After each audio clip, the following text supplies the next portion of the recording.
उत्तर प्रदेश के चुनावी युद्ध में साम दाम दंड भेद के साथ जाति और धर्म का तड़का लगता रहा है। राजनीति में जाति और धर्म की चाशनी मसाला हमेशा से डाले जाते रहे हैं और शायद सालों तक ये डाले भी जाते रहे, क्योंकि जो 5 साल सबका साथ और सबके विकास विश्वास की बात करते हैं वो 80 बनाम 20 का जिक्र भी करते हैं। नमस्कार, मैं हूं दिनेश गौतम। आज की कड़ी में हम बात चुनावी महाकुंभ में लगे हिंदू और मुसलमानों के बारे में इन बयानात के छौंक की करेंगे। जिन्ना गन्ना काशी अयोध्या शादी की उम्र से होते हुए हिंदुस्तान के सबसे बड़े सियासी सूबे में अब लड़ाई 80 बनाम 20 की शुरू हो गई है। देखना यह है कि आखिरकार यूपी में कौन है 20 और कौन है 19।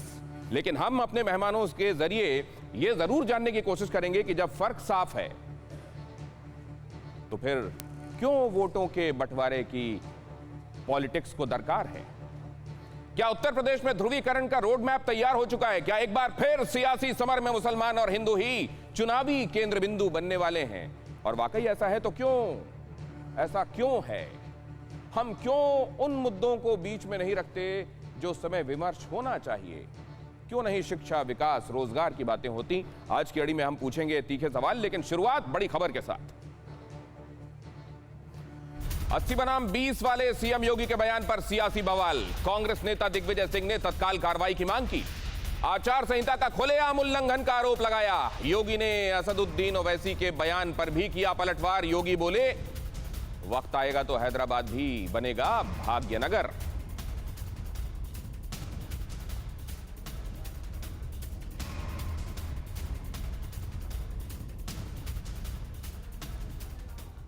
तो हैदराबाद तक की बात कर दी गई है, क्योंकि हैदराबाद वाले भाईजान यहां आकर बहुत सारी बातें ऐसी कह रहे हैं जिसमें असल में लब्बो-लुआब ये है कि आज तक मुसलमानों के लिए किसी ने काम नहीं किया। अब अकेले रहनुमा वो हैं। लेकिन क्या कहा जा रहा है दोनों ही ओर से, जरा यहां देखिए। उनकी तरफ, जिनकी तरफ अभी ये बात भाग्यनगर वाली निर्देशित करके कही गई है, और उन्होंने क्या कहा है जिनकी मुराद 80 और 20 से है। 80 और 20 में कौन क्या है, सुनिए जरा। तुम क्या दोगे? तुम 11% यादव हो, हम 19% मुसलमान हैं। अगर तुम मुख्यमंत्री बने और जनाब मुलायम सिंह बने तो मुसलमानों के वोट की खैरात से बने। तुम याद रखो इस बात। जो गलतफहमी के शिकार हैं और अंकगणितीय आंकड़ों को प्रदेश में थोपने का प्रयास कर रहे हैं, मुझे लगता है किसी गलतफहमी के शिकार होंगे। ये चुनाव 80 बनाम 20 का होगा। 80% समर्थन एक तरफ होगा, 20% दूसरी तरफ होगा। कौन 20 है, कौन 19 है, यही समझने की हमारी आज इस कड़ी में कोशिश है। इस 80 और 20 के जरिए क्या इशारा है, और क्या जो भी कहा गया है वो बहुत एक्सप्लिसिट है, बहुत साफ साफ है, यूं ही इसको लेकर ऐतराज किया जा रहा है, ये समझने की कोशिश होगी। सबसे पहले हमारे साथ जुड़ रहे हैं AIMIM के प्रमुख असदुद्दीन ओवैसी। उनके साथ ही पहले बातचीत कर ली जाए और उसके बाद बाकी के मेहमानों से आपका तारुफ कराता हूं और उनके साथ भी बातचीत होगी। असद, बहुत स्वागत है आपका। सबसे पहले तो ये बताइए कि ये जो बयान दिया गया है योगी आदित्यनाथ की तरफ से, इसमें 80 और 20 को आप कैसे देखते हैं? अब देखिए, योगी आदित्यनाथ के पास कोई उत्तर प्रदेश की जनता को दिखाने के लिए कुछ है ही नहीं ना। बीजेपी का इलेक्शन मैनिफेस्टो में कहा था कि 70 लाख उत्तर प्रदेश के नौजवानों को नौकरी दी जाएंगी। आप तो सिर्फ 6 लाख को दिए। और असेंबली विधानसभा में खड़े होकर उनके मंत्री ने कहा था कि 33 लाख बेरोजगार नौजवानों के नाम अनएम्प्लॉयमेंट रजिस्टर में हैं। इनके भारत में 9 लाख मासूम बच्चे मैल नरिश्ड हैं, तो 4 लाख उत्तर प्रदेश में हैं। हाँ, महंगाई से लोग बर्बाद हो रहे हैं, बेरोजगारी नौजवानों का मुखद्दर बन गया, सरसों के तेल में इजाफा हो रहा है, तो कुछ भी नहीं है इनके पास दिखाने के लिए। तो इसीलिए आ गए हैं अपनी ओरिजिनल ज़बान पर। तो यही ज़बान के माहिर हैं। डेवलपमेंट और उत्तर प्रदेश की तरक्की, इन्वेस्टमेंट, एम्प्लॉयमेंट, इनके समझ में आता ही नहीं है सब चीजें। तो इनके समझ में सिर्फ ये आता है कि मैं तो ये कह रहा था कि 80-20 से आप क्या समझ रहे हैं? नजर आ रहा है कि जमीन इनकी खिसक रही है, इसीलिए इस तरह की बातें कर रहे हैं। बहरहाल, क्या आप इसकी शिकायत करेंगे, या फिर ये जो योगी जी का बयान है वो आपको भी सूट करता है, 20 एक तरफ आ जाएं? अब देखिए, मैंने तो आपके सवाल का जवाब दे दिया।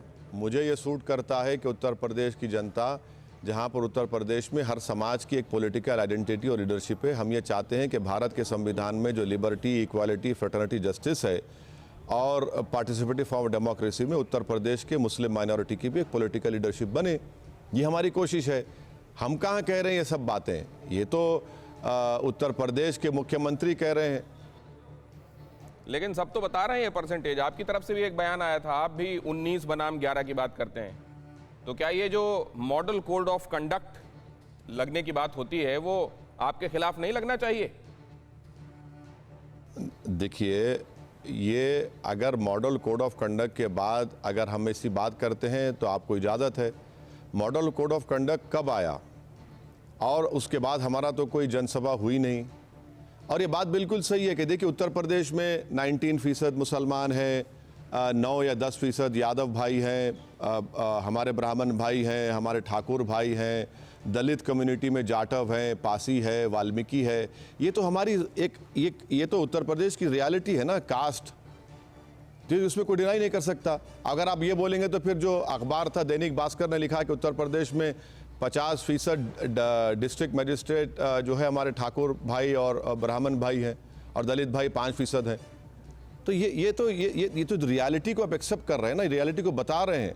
अगर मैं मजहब के नाम पर कोई वोट मांग रहा है, रिलीजन के नाम पर कोई वोट मांग रहा है, तो ग्रेव वायलेशन है, ग्रेव वायलेशन है एमसीसी का।